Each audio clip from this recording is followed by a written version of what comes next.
Rain hammered against the office windows as Daniel Reed stood near the conference room door, his hands rough from years of hard work, and his eyes fixed on the floor. The city lights outside blurred through the storm like fading memories, and inside the elegant building filled with polished glass and expensive perfume.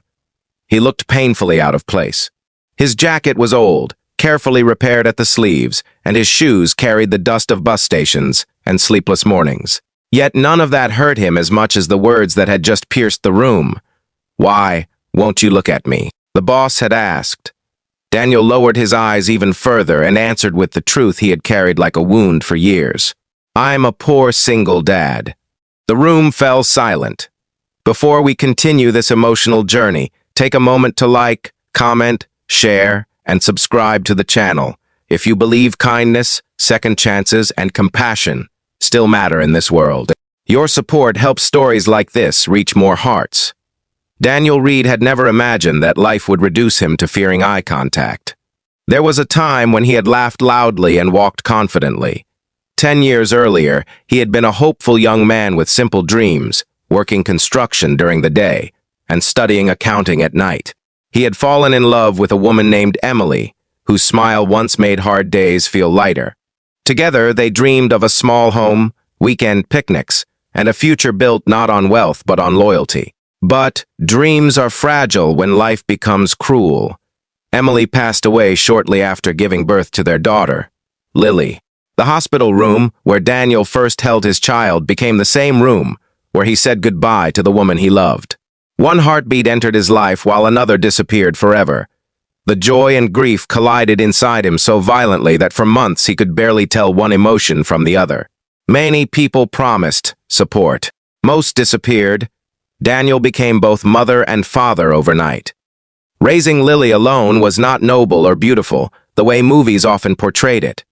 It was exhausting. It was terrifying. It meant feeding his daughter before feeding himself. It meant pretending everything was fine while unpaid bills hid inside kitchen drawers. It meant rocking a sick child to sleep after working 14-hour shifts and then crying quietly where no one could hear. Years passed that way. Lily grew into a gentle child with curious eyes that reminded Daniel painfully of Emily. She loved drawing stars and believed her father could fix anything. Daniel never corrected her. He needed her faith almost as much as she needed his strength. But strength has limits. When the construction company where Daniel worked shut down unexpectedly, his world collapsed again. Savings disappeared quickly. Rent piled up. His landlord grew impatient.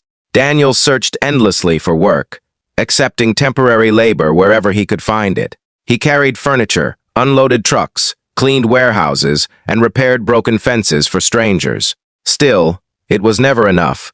One winter evening he returned home carrying discounted groceries and found Lily sitting quietly beside the heater. She asked him if they were poor. The question shattered him more than any insult ever could. Daniel smiled and lied softly, telling her they were simply saving money for bigger dreams. That night he stayed awake watching her sleep and wondering how long love alone could protect a child from reality. Weeks later, opportunity appeared unexpectedly. A large corporate company named Silverstone Holdings announced openings for administrative support staff. The salary was modest by executive standards, but life-changing for Daniel. He had accounting knowledge, strong work ethics, and desperation powerful enough to push him through any obstacle. The problem was appearance. Silverstone's headquarters looked like another universe. Everyone who entered wore confidence stitched into tailored suits. Daniel owned only one formal outfit, bought years earlier for Emily's funeral. He ironed it carefully. The morning of the interview, Lily slipped a folded drawing into his pocket. It showed a smiling father standing beneath a bright sun. Across the top she had written in uneven letters, "My hero." Daniel nearly broke down before leaving the apartment. The interview process was humiliating. Candidates arrived in luxury cars while Daniel stepped off a crowded bus after nearly missing his connection. Receptionists glanced at his worn clothes before directing him toward waiting chairs. Conversations around him carried polished accents and professional confidence.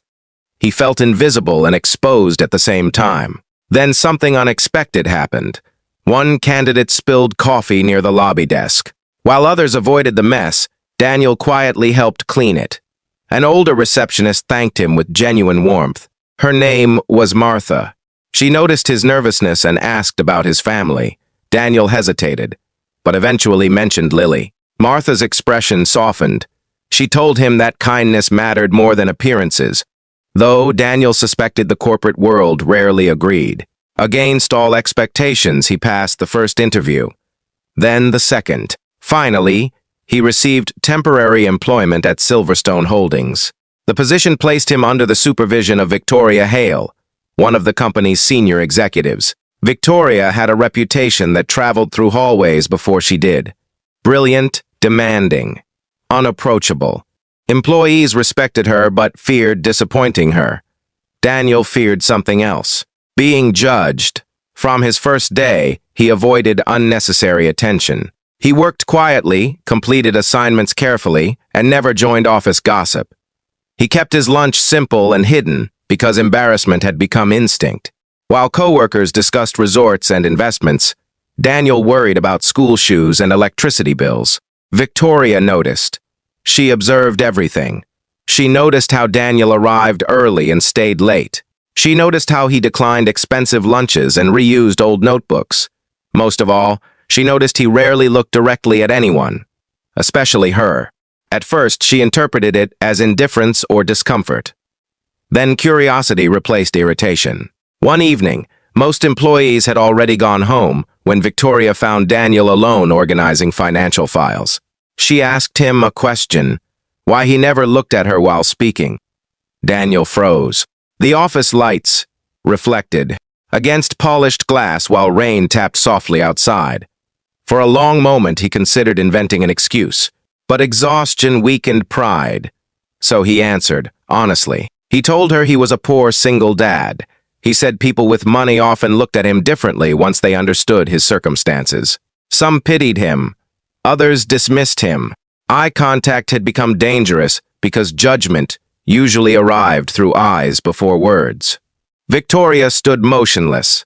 Something in his confession unsettled her. She had expected excuses. She had not expected pain. Daniel apologized immediately, afraid he had crossed professional boundaries. He gathered his papers and left quickly, unaware that Victoria remained standing there long after he disappeared.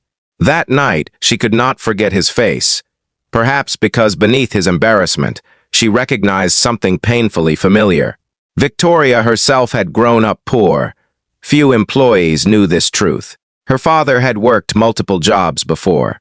Illness claimed his life. She remembered eviction notices, second-hand uniforms, and the humiliation of pretending everything was fine at school.